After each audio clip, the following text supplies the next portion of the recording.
Alors les amis, j'espère que vous allez bien. Aïe aïe aïe. Aujourd'hui, nous allons continuer avec notre formation et je suis très ravi de savoir que vous avez suivi la toute dernière vidéo précédente que je venais à peine de vous poster sur les notions de déclaration, affectation et affichage des valeurs sur les variables. Donc aujourd'hui, nous allons aborder la partie sur les opérateurs. Je vous avais annoncé ça dans la vidéo précédente. Donc, j'en rappelle toujours aux nouveaux qui ne sont pas abonnés à ma chaîne. Vraiment, n'oubliez pas surtout de vous abonner et d'activer la cloche de notification. OK? Alors, aujourd'hui, nous allons parler un peu des opérateurs arithmétiques. Nous allons aussi parler des opérateurs logiques. Nous allons parler également des opérateurs de comparaison. On va un peu voir comment ces expressions sont utilisées en langage C++. Donc, très rapidement, je vais vous inviter à démarrer votre IDE. Voilà. Et faire comme moi, on va créer un petit fichier. Voilà. Je vais créer un petit projet. New Project. Toujours dans console application. Je vais faire Go. Next. Oui, sélectionnez toujours le langage C++. Alors, je vais nommer le projet en question opérateur. Voilà, je vais l'appeler opérateur. Je vais l'appeler opérateur. Vous pouvez renommer le projet comme vous voulez. Sinon, pour moi, je vais renommer ça opérateur. Je vais faire next, finish. Alors, je vais dérouler le fichier source pour la fonction principale main. OK. Alors, voici ma structure de base en langage C++. Donc, je disais tantôt qu'ici, aujourd'hui, nous allons parler des opérateurs. C'est-à-dire que c'est ça. Des expressions que nous allons utiliser pour faire des calculs de nos données entrant et sortant. Donc, auquel nous allons commencer par les opérateurs arithmétiques. Donc, je vais mettre ça en commentaire.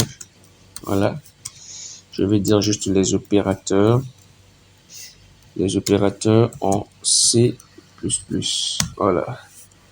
Donc, ici, pour les opérateurs en C++, nous avons trois types d'opérateurs que nous allons fréquemment utiliser et disons couramment dans la plupart des langages de programmation. Donc, en premier temps, nous allons parler des opérateurs, voilà, des opérateurs arithmétiques, voilà, des opérateurs arithmétiques, voilà, les opérateurs arithmétiques. Alors ici, on va représenter quelques opérateurs arithmétiques dans ce programme.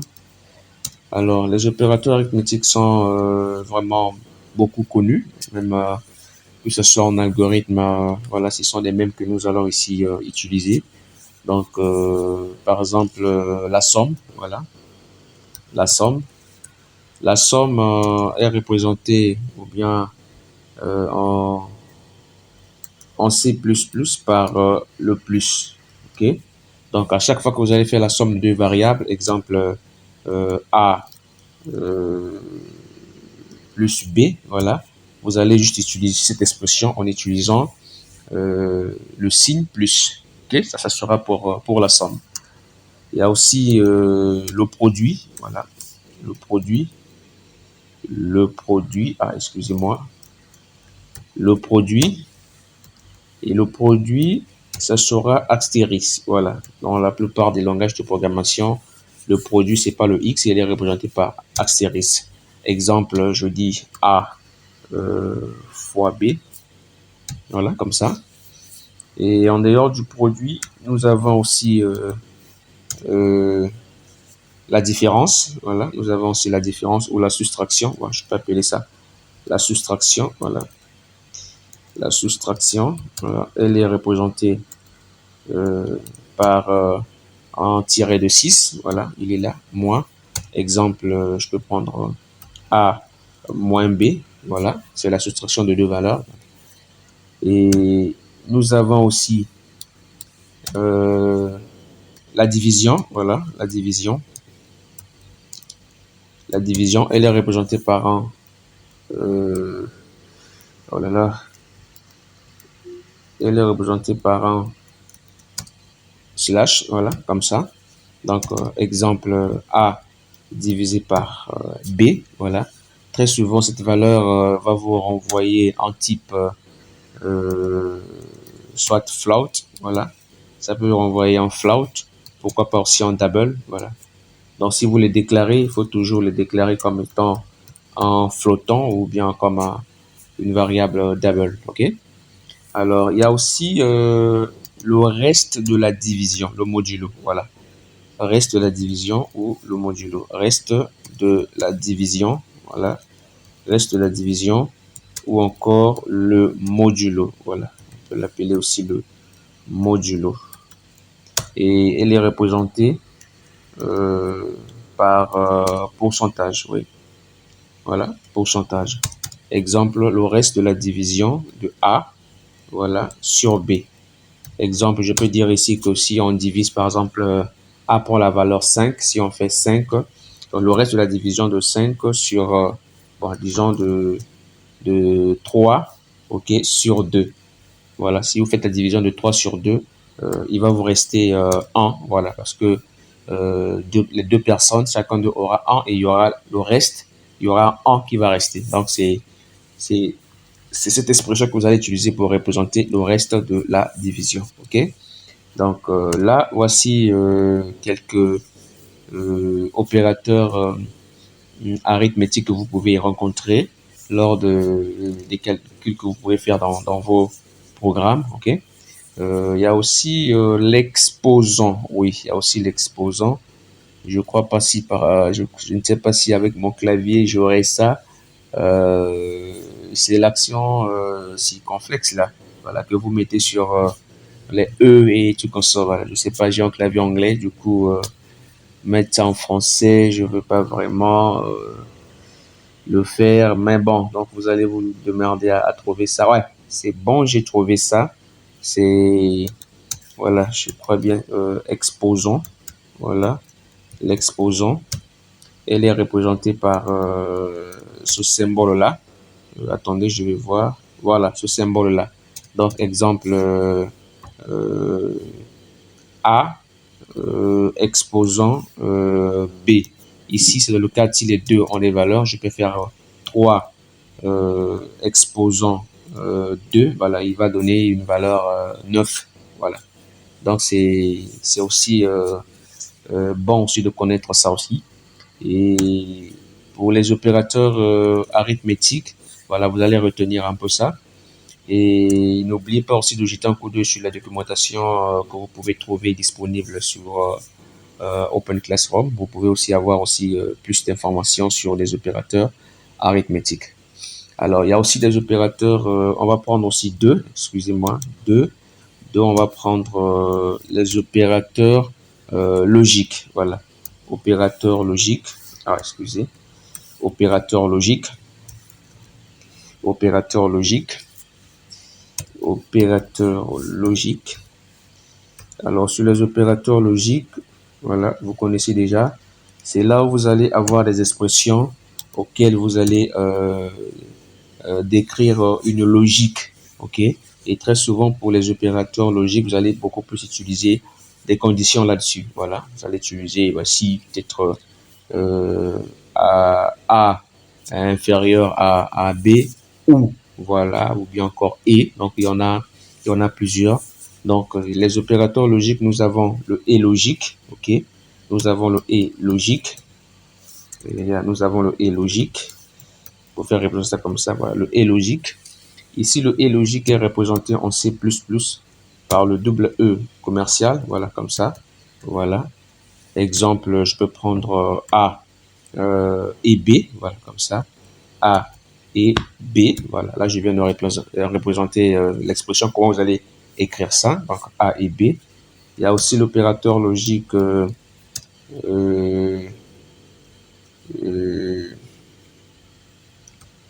j'ai cité le et, le ou, voilà, voilà.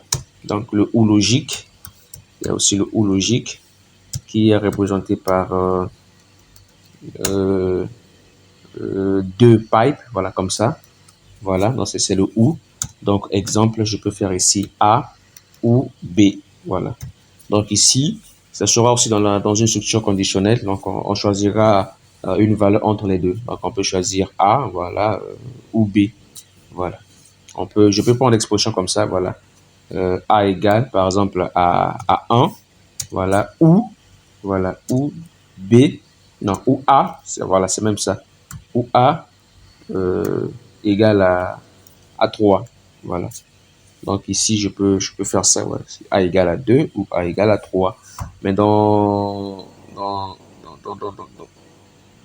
la logique des choses, je ne mettrai pas ça comme ça, voilà, je mettrai certainement double égal, voilà, pour comparer aussi les deux valeurs là en utilisant l'opérateur de comparaison, voilà. Et qu'on va aussi bien voir par la suite de cette formation. Donc ici, je ferai ça comme ça, voilà. Voilà, je mettrai ici 3, voilà, c'est pas la même valeur, donc je peux dire ici A égale à 2 ou A égale à 3. Donc ici, l'utilisateur fera un choix par rapport à la valeur qui sera renseignée sur sa condition.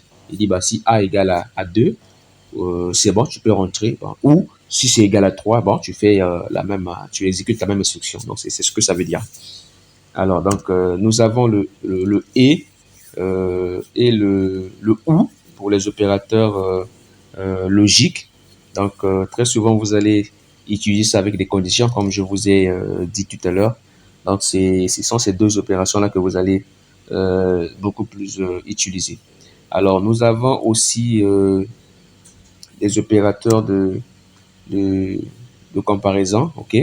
Sur les opérateurs de comparaison, donc voilà, 3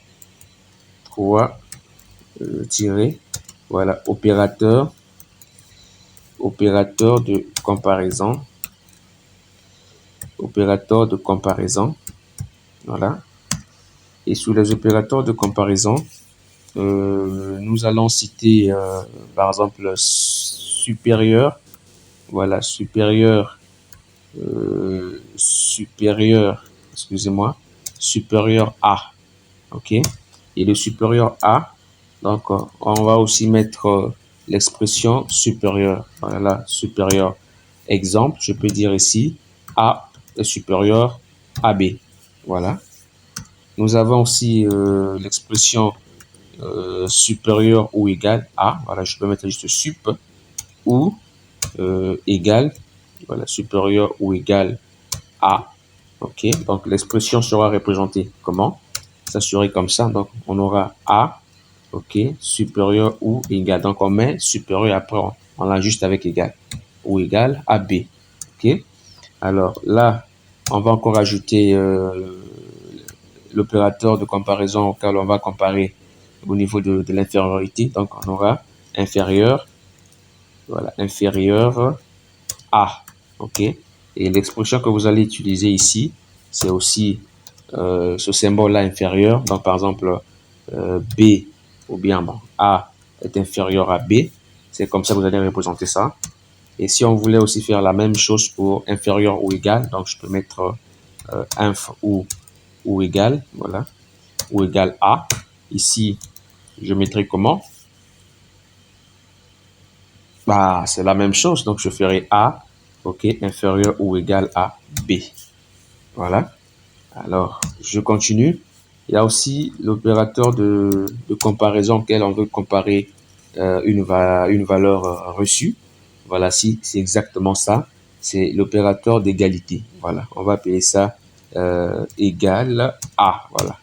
L'opérateur d'égalité, l'expression que vous allez utiliser couramment, ça sera double égal. Voilà.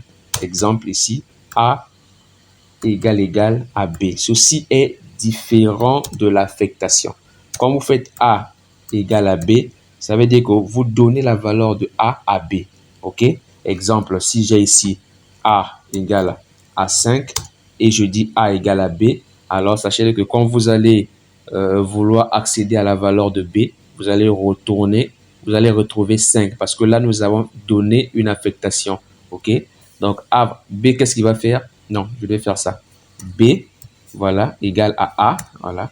Donc là, qu'est-ce qui se passe? Ça veut dire que B va récupérer la valeur attribuée sur A. Du coup, quand vous allez demander la valeur de B, il va vous renvoyer 5. Voilà.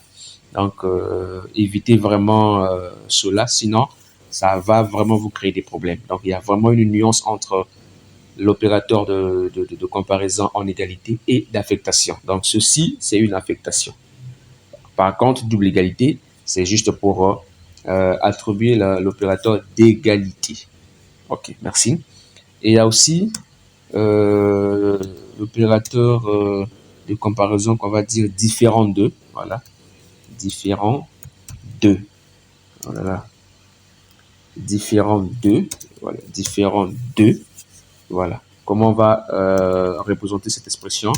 On dira juste A, point d'exclamation égale. Donc, c'est ça, différent de B. Donc, ici, si A prend par exemple, A prend la valeur 3 et B prend la valeur 6.